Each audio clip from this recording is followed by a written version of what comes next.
Hello, ladies and gentlemen. I am Dr. Claudia Albers, Planet X research and professional physicist. And today I'd like to bring to you another one of my articles. This one is entitled Large Waves in California Due to Planet X, Large Earthquake Possible. Now, large waves up to 50 feet high were predicted to hit the west coast of the United States, especially along the California coast. These are supposedly due to a large low-pressure system affecting Alaska. But as I have shown in article 484 entitled Planet X, the cause behind low-pressure weather systems, the presence of a large low-pressure system in the Earth's atmosphere points to the presence of a large stellar core making contact with the Earth's atmosphere above the region.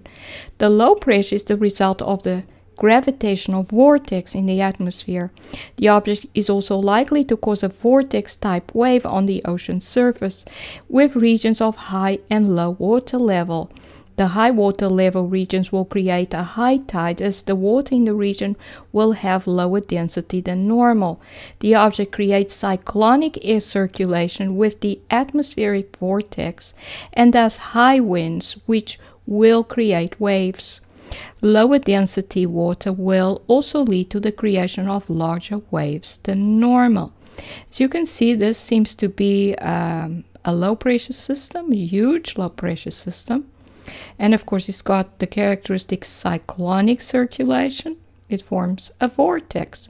So this is associated to a stellar core above the region. This is a simulation of it, and so it must be a very, very large stellar core that is very close to the Earth. And as you can see, this shows where very large waves are expected to occur. I think that this is the San Francisco Bay Area here. So as you can see, very high waves you can see from there. And so the low pressure system of Planet X object atmospheric gravitational vortex located below Alaska, so there's Alaska there, seems to be enormous and is therefore likely to be associated to an extremely large stellar core.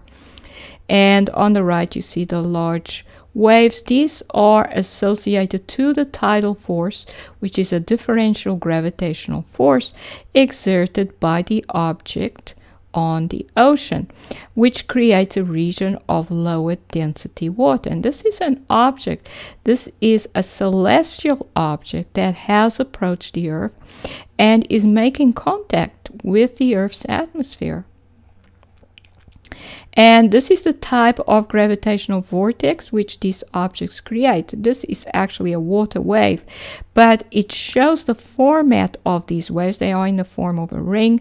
This would be the tidal bulge. There's a region, a hollow region in the center. There's always a hollow in the center because the gravitational wave has a central minimum. That's why a vortex always has a hole in the center.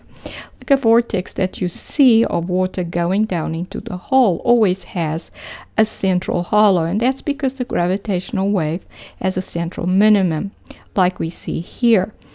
And so it will therefore create a structure similar to this water wave. It's in the form of a ring, the tidal bulge. And it has a region where the water level is actually lower than normal. And that would be the region that would create an ocean recession event. Very large stellar cores are likely to cause the Earth to react to their presence by sending a powerful electron current in their direction from the Earth's core, which may break rock inside the Earth and thus give rise to earthquakes. These currents are likely to further break regions inside the Earth that have been broken before and are thus weakened. In other words, if there is a fault zone in that region, it is even more likely that another earthquake will occur there again. And here you see the electric current. It's like lightning coming from the Earth's core up towards the surface. in towards the stellar core, because the stellar core is positively charged and the Earth is supposed to have a negative outer layer there.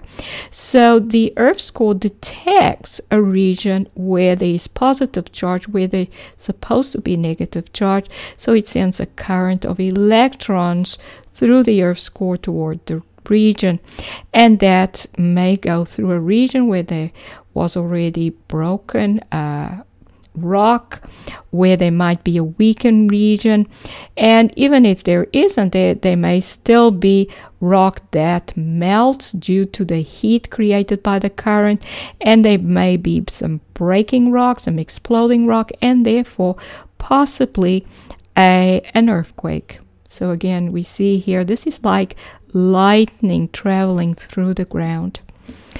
And you may look at articles 492 entitled Planet X Earthquake Creation Mechanism, and article 494 entitled Planet X Causing Earthquakes in Alaska for more details. So in addition, the presence of such a large stellar core for quite some time now indicates that the powers that be are keeping it there, as the objects can be controlled with radiation emitters because of their low photon energy depleted state. And you may look at article 487 entitled Can Planet X Be Under Intelligent Control? It is likely that the larger the stellar core and the longer it remains over a region of the Earth, the more likely is a large earthquake to occur in the ground below the stellar core. Volcanic eruptions may also be induced if there are volcanoes in the area affected by the stellar core's gravitational wave. And you may look at article 501 entitled Planet X Induced Volcanic Eruptions or Like an Earth CME. So in conclusion, the presence of a very large low pressure system, and in addition the very large waves which can only be associated to a Planet X object's tidal effect on the surface of the ocean, points to the presence of a large Planet X system stellar core over the region and the possibility of a large earthquake occurring in that region. And these are the references. This is Dr. Claudia Albers, Planet X physicist. Thank you for watching.